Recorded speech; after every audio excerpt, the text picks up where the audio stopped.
Hey everybody, welcome back to my channel. I am Instruction and this is Daily Rambles.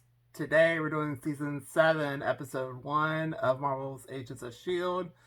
called The New Deal. So we start off with Comic-Con's take a police's face is in 1931. It's a Team S.H.I.E.L.D. arrived in 1930s New York, and they literally Daisy revives Coulson's L&D, and he's like, first he's like, "Hey guys, what's going on?" And then he's starting to remember, and he's like in shock. Then he's pissed. Then he starts to remember more stuff, and then he starts to get a little out of it because it's like 2 years of information is getting downloaded into his system. So Max shuts him down, and he's slightly pissed off. Then Simmons explains, and basically there are tides in history that will disrupt S.H.I.E.L.D., and one of these tides is in 1931 New York. So we cut to where a completely outdated lab, and Enoch is on board, and he's like scanning for Comic Cons. And Fitz is not around; he's nowhere to be seen, and they have like no contact whatsoever. So Simmons sends Deke to get clothes, and then Daisy has to get rid of the purple hair because it's 1930s. Like that's a no. Then we cut to where Coulson and Matt talk, and they need him, and Val and D. Coulson said he'll help, and so they located the people that the face got taken from. So they go to the scene, and they pose as Mounties, and so Daisy and Deke love the 1930s.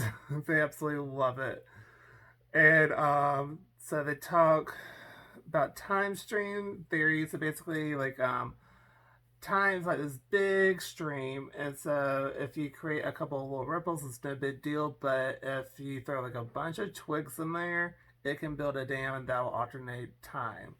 So that's the time theory they're going with, not like the butterfly effect. So anyway, so they go and to the crime scene, and first Meg tells Deke not to file for any patents while we're there. And so anyway, so they arrive on the scene, and so Daisy got slammed because like they don't think that she could be a Mountie, so she shows him up and serves it back. It's like, I will break your arm if you don't let me through. And so she goes through, and they notice that the guy that's face that didn't get taken, he was illegally delivering whiskey, and it will have like a swordfish on the label, which since Coulson has like a super brain now, he knows that's from a speakeasy.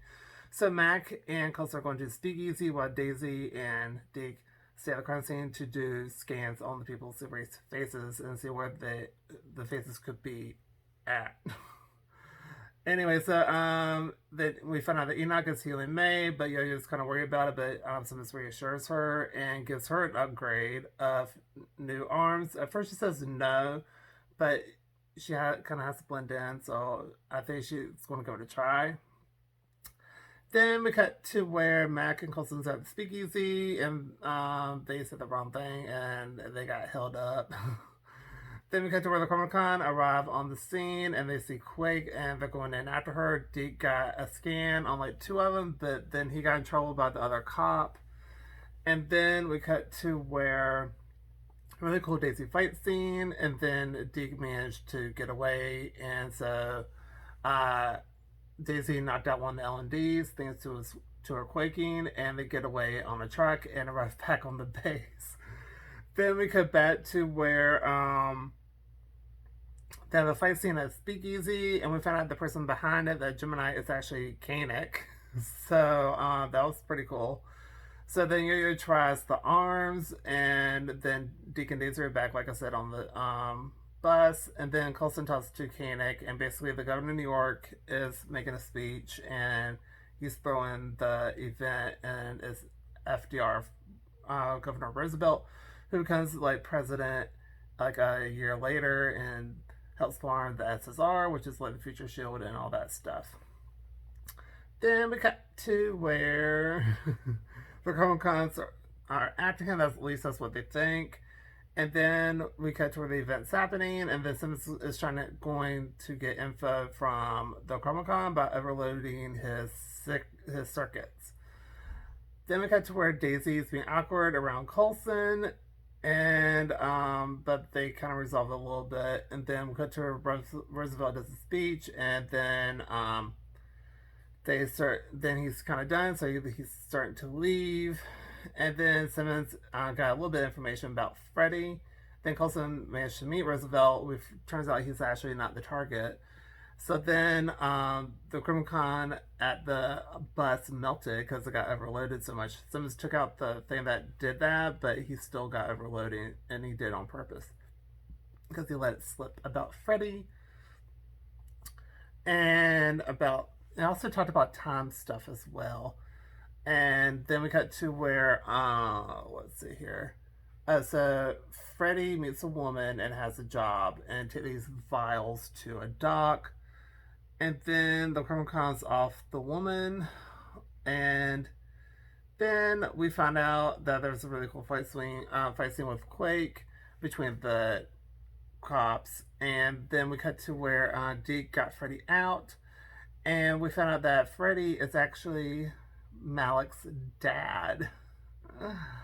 And so we cut to where they had to save him, and so basically to save S.H.I.E.L.D., we also had to save Hydra because Hydra helped create S.H.I.E.L.D. whether they like it or not.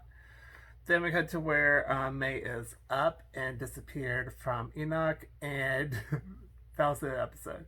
Really good episode. I'm super happy the show's back. I gave this an A+.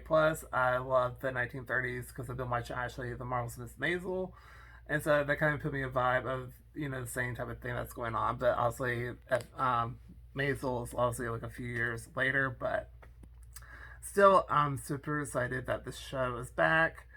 Sad that it's the last season, but I'm super excited it's back. So anyway, really good storyline. I just I have nothing bad to say. Anyway, that's one for this episode and video. So if you like this video, please give it a like, comment down below, tell what you think, agree, disagree, tell me your thoughts down below, and don't forget to subscribe because it helps out the channel a lot. And I'll see you on my next video. Bye, everybody.